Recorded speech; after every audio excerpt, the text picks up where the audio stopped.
अंतिम ग्राहक the last customer एक हिंदी रहस्य कहानी। रात के गहराते अंधेरे में पुरानी दिल्ली के एक शांत कोने में स्थित गुप्ता एंड सन्स की मिठाई की दुकान में सन्नाटा पसरा हुआ था। दुकान के मालिक 60 वर्षीय मुरारी लाल गुप्ता आज दिन भर की बिक्री से थके हुए थे। उन्होंने शटर गिरा दिया था और अब हिसाब किताब करने में व्यस्त थे। तभी दरवाजे पर हल्की दस्तक हुई। गुप्ता जी ने चौंक कर देखा। इतनी रात गए कौन हो सकता है? उन्होंने अनमने ढंग से दरवाजा खोला। सामने एक लंबा कोट पहने हुए रहस्यमय व्यक्ति खड़ा था। उसका चेहरा टोपी और कोट के कॉलर से ढका हुआ था। सिर्फ उसकी तेज आंखें चमक रही थीं। क्या चाहिए? गुप्ता जी ने थोड़ा डरते हुए पूछा। मुझे कुछ मिठाइयाँ चाहिए। उस व्यक्ति की आवाज धीमी और रहस्यमयी थी। कुछ खास मिठाइयाँ? गुप्ता जी को अजीब लगा, लेकिन ग्राहक तो ग्राहक होता है। उन्होंने अंदर आने का इशारा किया। वह व्यक्ति अंदर आया और चारों ओर देखने लगा। आप क्या लेना चाहेंगे? गुप्ता जी ने पूछा। सबसे स्वादिष्ट चीज क्या है आपके पास? उस व्यक्ति ने सवाल किया। गुप्ता जी ने अपनी सबसे अच्छी मिठाइयों के नाम बताए। काजू कतली, गुलाब जामुन, बर्फी। लेकिन उस व्यक्ति ने हर मिठाई को नापसंद कर दिया। क्या आपके पास कुछ अलग है? उस व्यक्ति ने पूछा। उसकी आंखों में एक अजीब चमक थी। गुप्ता जी उलझन में पड़ गए। अलग? मेरे पास तो यही सब हैं।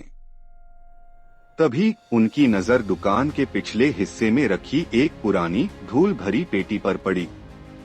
यह पेटी उनके दादाजी के जमाने की थी और उसमें कुछ खास पारंपरिक मिठाइयाँ रखी जाती थीं जो अब बनती नहीं थीं। हाँ, गुप्ता जी बोले, मेरे पास एक पुरानी मिठाई है, चंद्रकला। यह अब ज्यादा बनती नहीं है। उस रहस्यमय व्यक्ति की आंखों में उत्सुकता आ गई। चंद्रकला? मुझे वही चाहिए। गुप्ता जी ने पेटी खोली। उसमें से 2 चंद्रकला मिठाइयाँ निकाली। वह व्यक्ति ध्यान से उन्हें देखने लगा। क्या आप इन्हें यहीं खाएंगे या पैक कर दूं? गुप्ता जी ने पूछा। मैं इन्हें यहीं खाऊंगा, उस व्यक्ति ने कहा और एक मिठाई उठाई। जैसे ही उसने पहली बाइट ली, उसकी आंखें फैल गईं। उसके चेहरे पर एक अजीब सा भाव आया, शायद सुख का, शायद दर्द का। यह तो बिल्कुल वैसी ही है, वह धीरे से बोला। बिल्कुल वैसी ही जैसी। उसकी आवाज लड़खड़ा गई।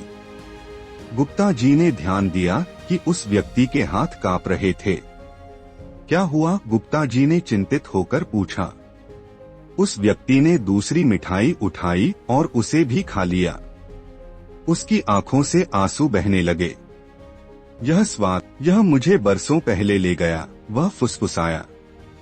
मेरी माँ, वह हमेशा यह मिठाई बनाती थी।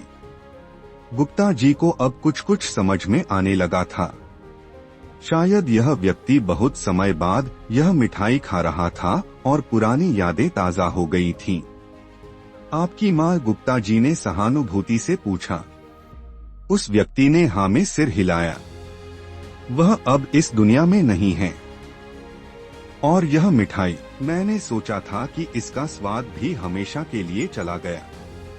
उसने अपनी जेब से कुछ पैसे निकाले और गुप्ता जी को दिए। पैसे गिनने पर गुप्ता जी को एहसास हुआ कि यह जरूरत से कहीं ज्यादा थे। यह ज्यादा हैं, गुप्ता जी ने कहा। कोई बात नहीं, उस व्यक्ति ने कहा। इस स्वाद के लिए तो जान भी हाजिर है। वह व्यक्ति धीरे धीरे उठा और दरवाजे की ओर बढ़ने लगा।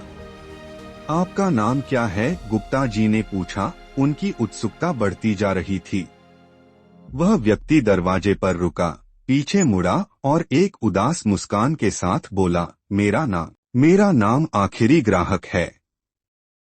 और फिर वह रात के अंधेरे में गायब हो गया।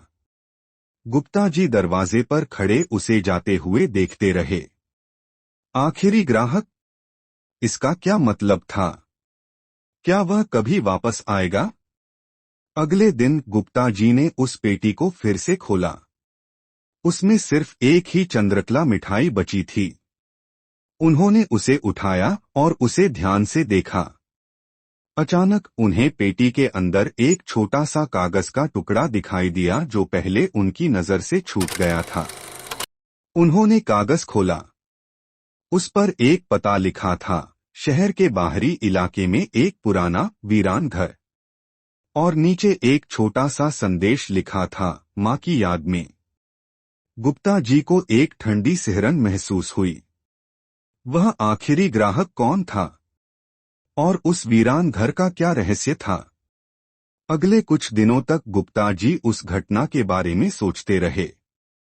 एक रात अपनी जिज्ञासा को शांत न कर पाने के कारण उन्होंने उस पते पर जाने का फैसला किया।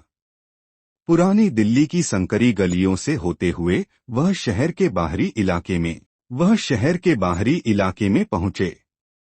वह घर सचमुच वीरान और डरावना लग रहा था। खिड़कियां टूटी हुई थीं और दरवाजा आधा खुला हुआ था। गुप्ता जी हिचकिचाते हुए अंदर गए। घर के अंदर धूल और सन्नाटा पसरा हुआ था। हर तरफ पुरानी टूटी हुई चीजें बिखरी पड़ी थीं। तभी उनकी नजर एक तस्वीर पर पड़ी जो दीवार पर टंगी हुई थी। तस्वीर में एक मुस्कुराती हुई महिला थी और उनके बगल में खड़ा था वही रहस्यमय व्यक्ति जो अब काफी छोटा दिख रहा था। गुप्ता जी समझ गए, यह उस व्यक्ति की मां थी। उन्होंने आगे बढ़ना जारी रखा और एक कमरे में पहुंचे। उस कमरे के बीच में एक छोटी सी मेज रखी थी और उस मेज पर एक ताजा बनी हुई चंद्रकला मिठाई रखी थी। गुप्ता जी हैरान रह गए, यह कैसे मुमकिन है? तभी उन्हें एक आवाज सुनाई दी, आपको यह कैसी लगी? गुप्ता जी ने मुड़कर देखा। वही रहस्यमय व्यक्ति दरवाजे पर खड़ा था, लेकिन इस बार उसके चेहरे पर कोई रहस्य नहीं था, सिर्फ गहरी उदासी थी। तुम यहाँ? गुप्ता जी हकलाए। हाँ, उस व्यक्ति ने कहा, यह मेरी माँ का घर था। वह हमेशा मेरे लिए चंद्रकला बनाती थीं। उनकी मौत के बाद मुझे लगा कि वह स्वाद हमेशा के लिए चला गया। जब मैंने आपकी दुकान पर वह मिठाई देखी तो मुझे लगा जैसे मेरी माँ वापस आ गई हो। लेकिन यह मिठाई यहाँ? गुप्ता जी ने मेज पर रखी मिठाई की ओर इशारा किया। उस व्यक्ति ने एक उदास मुस्कान दी। मैंने सीखी है अपनी माँ से। जाने से पहले उन्होंने मुझे सिखाया था। गुप्ता जी को अब सब कुछ समझ में आ गया था। वह व्यक्ति अपनी माँ की यादों को जिंदा रखने के लिए उस वीरान घर में आता था और खुद ही वह मिठाई बनाता था। गुप्ता एंड सन्स उसकी आखिरी उम्मीद थी, जहां उसे अपनी माँ के हाथों की बनी मिठाई का स्वाद फिर से मिला था। इसलिए उसने खुद को आखिरी ग्राहक कहा था, क्योंकि उस स्वाद को पाने की उसकी तलाश अब पूरी हो गई थी। गुप्ता जी का दिल उस व्यक्ति के दर्द और अपनी माँ के लिए उसके प्यार से भर गया। उन्होंने उस व्यक्ति के कंधे पर हाथ रखा। तुम्हारी माँ तुम्हें देखकर बहुत खुश होंगी, गुप्ता जी ने धीरे से कहा। वह व्यक्ति कुछ देर चुप रहा, फिर एक गहरी सांस ली। शायद उस रात गुप्ता जी खाली हाथ अपनी दुकान पर लौट आए, लेकिन उनका मन एक अजीब शांति से भरा हुआ। उन्होंने सिर्फ मिठाइयाँ ही नहीं बेची थीं, बल्कि किसी को बरसों पुरानी यादों से भी मिलाया था। और उस अंतिम ग्राहक की